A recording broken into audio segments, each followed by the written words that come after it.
नमस्कार दोस्तों, मैं डॉक्टर आनंद रेग्मी आप सभी का इस कक्षा में स्वागत करता हूं। हम लोग मुहुर चिंतामणि ग्रंथ का अध्ययन कर रहे हैं और अध्ययन के क्रम में हम लोग द्विरागमन प्रकरण का अध्ययन आज करेंगे। अगर आप लोगों ने चैनल को सब्सक्राइब नहीं किया है जरूर कर लें और जितना हो सके आपसे अगर पॉसिबल है तो वीडियो को भी शेयर करिए। सबसे पहले हम लोग जानते हैं कि द्विरागमन क्या है। तो द्विरागमन के लिए मैं बताना चाहूंगा आपको कि विवाह के समय में जब कन्या विवाहित होके पति के घर जाती है, फिर वहां से पुनः अपने पिता के घर आती है और पिता के घर से जब दोबारा वह अपने पति के घर जाती है तो उसी को द्विरागमन कहा जाता है। ये जो द्विरागमन होता है उसके लिए भी मुहूर्त देखना आवश्यक है, जिस प्रकार से वधु प्रवेश के लिए हम लोग इससे पूर्व में मुहूर्त देख चुके हैं। एक इसके प्रसंग में एक श्लोक मिलता है। विवाहे गुरु शुद्धि स्यात् शुक्र शुद्धि द्विरागमे त्रिगमे राहु शुद्धिश्च चंद्र शुद्धिश्च त्रिगमे। अर्थात अ, हम लोग वहां पर विवाह प्रकरण में पढ़े थे स्त्री नाम गुरुर बलम श्रेष्ठम। तो यहाँ पर स्त्री के विषय में कहा गया है कि विवाहे गुरु शुद्धि स्यात्। विवाह में हमेशा स्त्री का गुरु की शुद्धि देखनी चाहिए, अर्थात गुरु बाल्यावस्था में न हो, वृद्ध अवस्था में न हो, अस्त अवस्था में न हो। इस चीज को देखना चाहिए और साथ ही अन्य जो गुरु के जो निर्बलता को बताने वाले चीजें उसको हटा करके तब विवाह करना चाहिए। उसी प्रकार से शुक्र शुद्धिर द्विरागमे। द्विरागमन जो होता है उसमें स्त्री का हमेशा शुक्र की शुद्धि देखी जाती है, यानी कि शुक्र ग्रह कैसी स्थिति में है। त्रिगमे राहु शुद्धिश्च, अगर तीसरी बार वापस पति के घर जाना है तो उसमें राहु की शुद्धि देखी जाती है और इसी प्रकार से जब चौथी बार जाना होता है तो वहां पर चंद्रमा की शुद्धि को ध्यान में रखना होता है। तो हम लोग यहाँ पर द्विरागमन का मुहूर्त देखते हैं। चरेदथौ जहायने घटाली मेषगे रवौ रविज्य शुद्धि योगतः शुभग्रहस्य वासरे नियुग्म मीन कन्यका तुला वृषे विलग्नके द्विरागमम लघु ध्रुवे चरेस्रपि मृदुडुनि। चरेद अथ ओजहायने घटाली मेषगे रवौ। अतः अनंतर, अर्थात जो वधु प्रवेश यहाँ पर बताया गया था उसके अनंतर अब क्या बता रहे हैं, द्विरागमन बता रहे हैं। तो कहा कि ओज हायने। ओज अर्थात विषम, हायन अर्थात वर्ष। विषम वर्षों में हमेशा जो द्विरागमन होता है वह कब करना चाहिए, विषम वर्षों में करना चाहिए। अब कहा कि घटाली मेषगे रवौ। रवौ सूर्य ग्रह जब घट अर्थात कुंभ राशि, अली वृश्चिक राशि और मेषगे मेष राशि में गए हुए हों, ऐसे समय में ओजहायने अर्थात विषम वर्षों में द्विरागमन को करना चाहिए। और साथ में आपको क्या क्या चीजें और ध्यान में रखनी होंगी तो उसके बारे में कहा गया है कि रविज्य शुद्धि योगतः।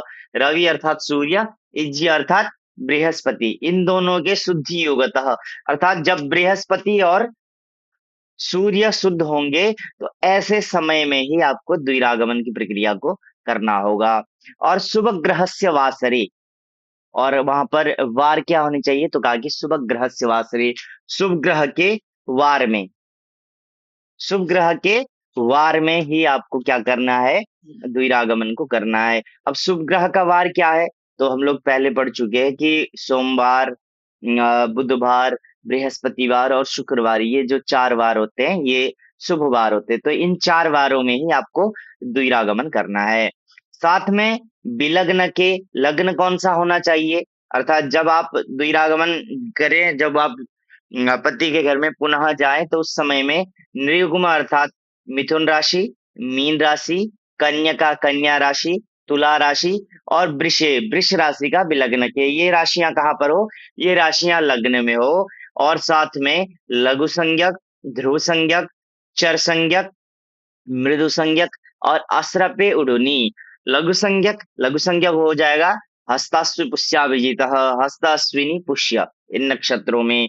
ध्रुव, उत्तरा, त्रय, रोहिणी, तीनों उत्तरा, उत्तरा फाल्गुनी, उत्तराषाढ़ा, उत्तर भाद्रपद और रोहिणी। उसके बाद चर संज्ञक नक्षत्र स्वात्यादित्य श्रुतिस्त्रीणी चंद्रश्यापि चरम हम लोग वहां पर नक्षत्र प्रकरण में पढ़ चुके हैं।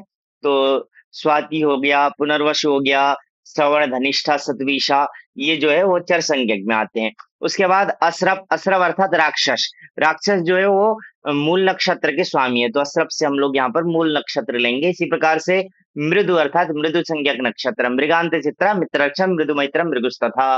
तो मृगशिरा नक्षत्र, रेवती नक्षत्र हो गया, चित्रा नक्षत्र हो गया, अनुराधा नक्षत्र, ये जो है मृदु संज्ञक नक्षत्र होते हैं। तो इन उडूनी अर्थात इन नक्षत्रों में द्विरागमम चरे, द्विरागमन की जो प्रक्रिया होती है, यानी कि विवाह के समय में पिता के घर से पति के घर में आकर के, पुनः पति के घर से पिता के घर में जाकर के, जब दोबारा जो वधु है वह अपने पति के घर में आती है, तो उसको द्विरागमन कहते हैं। तो वो जो द्विरागमन की प्रक्रिया है वह ऐसे ऐसे समय में करना चाहिए। आगे देखते हैं। अब कहा कि द्विरागमन में जैसे आगे मैंने बताया था कि द्विरागमन में हमेशा शुक्र की शुद्धि को देखा जाता है। तो यहाँ पर बताया गया है कि शुक्र कैसे शुद्ध होता है, और अथवा किस शुक्र को आपको त्यागना है। दैत्यज्यो ह्यभिमुख दक्षिणो यदि स्यात् गच्छेयुर्नहि शिशुगर्भिणी नवोढाः बालश्चेद् व्रजति विपद्यते नवोढा चेद् बन्द्या भवति च गर्भिणी त्वगर्भा। दैत्यज्य, दैत्यों के इज्य अर्थात दैत्यों के पूज्य। तो दैत्यों के पूज्य कौन हो गए? शुक्राचार्य हो गए। तो दैत्यज्य अर्थात शुक्र ग्रह ही यहाँ पे निश्चितार्थ में दिया गया है। अभिमुख दक्षिणो यदि स्यात्, अभिमुख अर्थात सम्मुख, और दक्षिण यदि स्यात् अर्थात शुक्र जो है वह अभिमुख अर्थात सम्मुख अथवा दक्षिण हो, तो ऐसे समय में शिशु गर्भिणी नवोढाः न गच्छेयुः।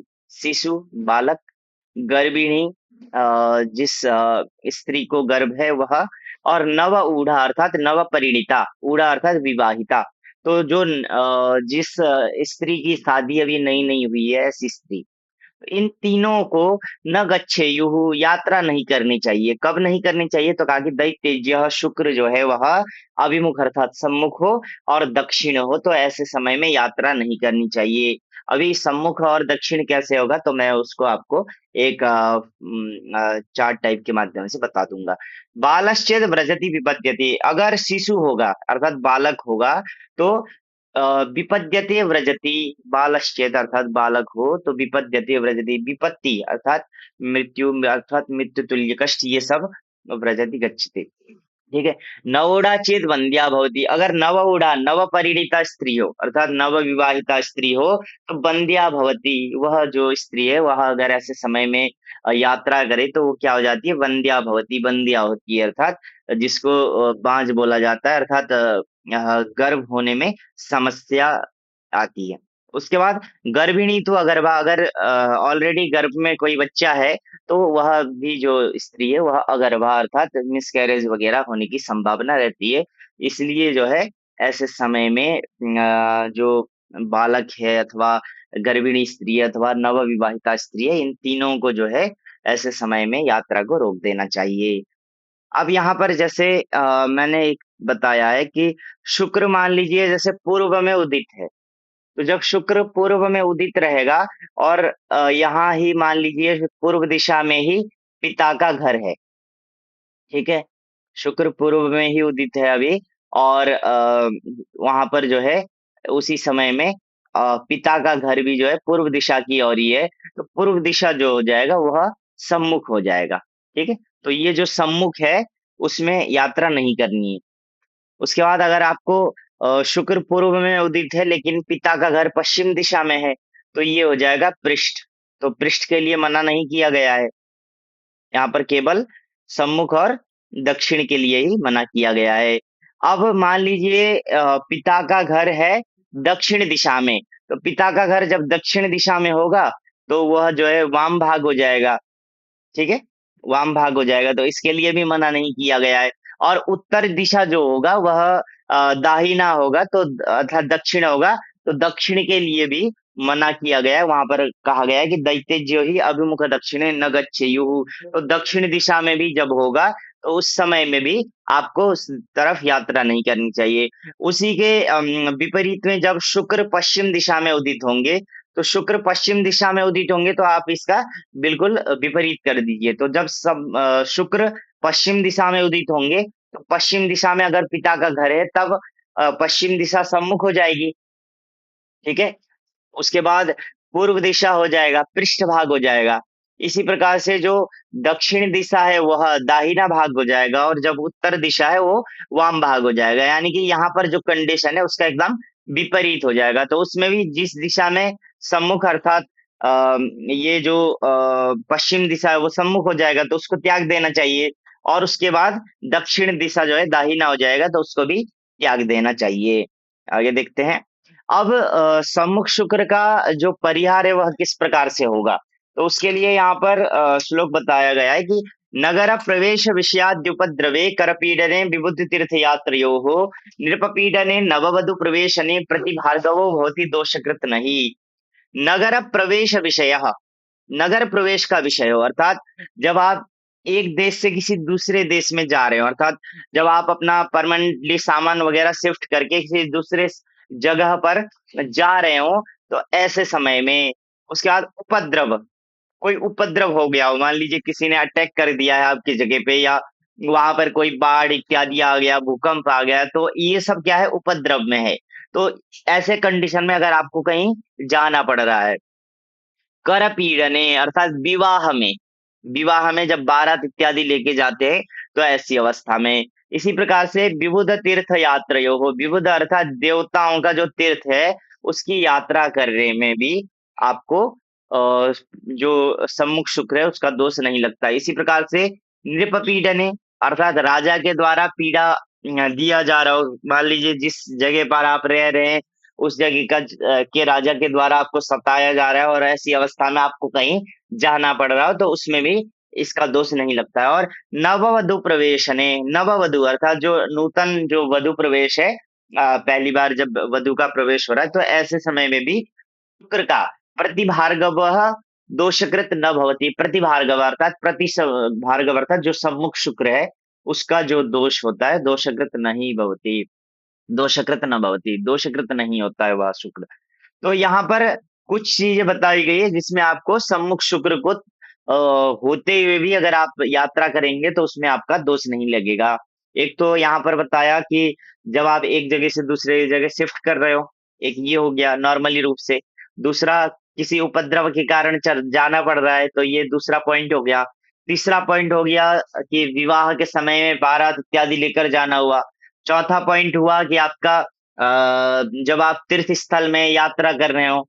पांचवा पॉइंट हो गया किसी राजा के द्वारा सताने के बाद आप शिफ्ट कर रहे हो। और छठवां पॉइंट हो गया कि नववधु का प्रवेश हो रहा हो तो ऐसे समय में शुक्र जो दोष होता है उसको भी माना नहीं जाता, उसका जो दोष होता है वो दोष लगता नहीं है।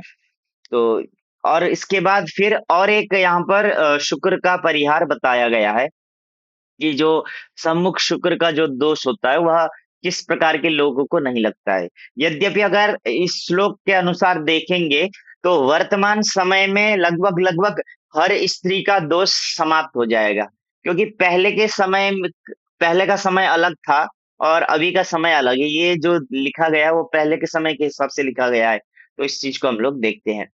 पितृगृहे चेत् कुचपुष्पसम्भवः स्त्रीणां न दोषः प्रतिशुक्रसम्भवः भृग्वङ्गिरो वत्स वसिष्ठकश्यपः स्त्रीणां भरद्वाजमुनेः कुले तथा। पितृगृहे अर्थात पिता के घर में, अर्थात पिता के घर में कुचपुष्पसम्भवः स्त्रीणां कुचपुष्पसम्भवः स्त्रीणां कुच अर्थात स्तन और पुष्प, पुष्प कहते हैं रजस्वला, जो ऋतु होता है उसको पुष्प कहते हैं। अगर स्त्रीणाम स्त्रियों का पितृगृह अर्थात पिता के ही घर में कुछ पुष्प संभव, कुछ और पुष्प का संभव अर्थात उत्पत्ति हो गया अर्थात स्त्री के स्तन आ गए अच्छे से, अथवा स्त्री जो है पुष्प संभव रजस्वला हो गई हो तो ऐसे में प्रति शुक्र संभव न दोष। प्रति शुक्र संभव अर्थात जो सम्मुख शुक्र है उसके द्वारा संभव अर्थात जो उत्पन्न जो दोष है वह न अर्थात नहीं लगता है। तो अगर इस प्रकार से देखेंगे तो अभी जहां पर 22 साल 25 साल में शादी ही हो रही है तो ऐसे में हर स्त्री के लिए ये दोष कहीं ना कहीं समाप्त हो जाएगा, क्योंकि पिता के ही घर से वो ऐसी अवस्था में आती है जो यहाँ पर कंडीशन बताई गई है। तो इसलिए यहाँ पर अभी के समय में अगर इस श्लोक को देखेंगे तो सभी स्त्रियों के लिए जो सम्मुख शुक्र का जो दोष होता है वह हट जाता है। फिर यहाँ पर कुछ ऐसे गोत्र बताए गए हैं जिन गोत्रों में उत्पन्न जो कन्याएं हैं उनको भी जो सम्मुख शुक्र है उसका दोष नहीं लगता है। तो भृगु हो गए, सबसे पहले कहा कि भृगु, फिर अंगिरा, वत्स, वशिष्ठ, कश्यप, अत्रि नाम। ठीक है, तो भृगु जो गोत्र है अथवा जो भृगु जो ऋषि है उनके कुल में जो उत्पन्न जो कन्याएं हैं। उसके बाद फिर कहा कि अंगिरा, वत्स, वशिष्ठ, कश्यप और अत्रि, यहाँ पर सभी ऋषियों के ही नाम दिए गए हैं। उसी प्रकार से कहा कि भरद्वाज मुने कुले, भरद्वाज मुनि, भरद्वाज जो ऋषि है उनके कुल में जो उत्पन्न, भरद्वाज कुले, भरद्वाज मुने कुले, भरद्वाज मुनि के कुल में जो उत्पन्न कन्या है उनको भी जो है ये जो प्रति शुक्र संभव न दोष, प्रति शुक्र संभव अर्थात जो सम्मुख शुक्र का जो दोष होता है वह नहीं लगता है। यानी कि ये तो किसी विशेष विशेष गोत्रों के लिए हो गया, लेकिन ये जो है यह सभी लोगों के लिए है। तो इसके अनुसार आप परिहार कर सकते हैं। इसी प्रकार से जो यहाँ पर पूर्व में जो 5-6 चीजें बताई गई है कि कैसी अवस्था में शुक्र का दोष नहीं लगता है, तो उस चीज को भी देख करके तभी जो है द्विरागमन करना चाहिए। तो यहाँ पर हम लोगों ने द्विरागमन प्रकरण को देखा। तो फिर हम लोग पुनः अगली कक्षा में उपस्थित होंगे। हर हर महादेव।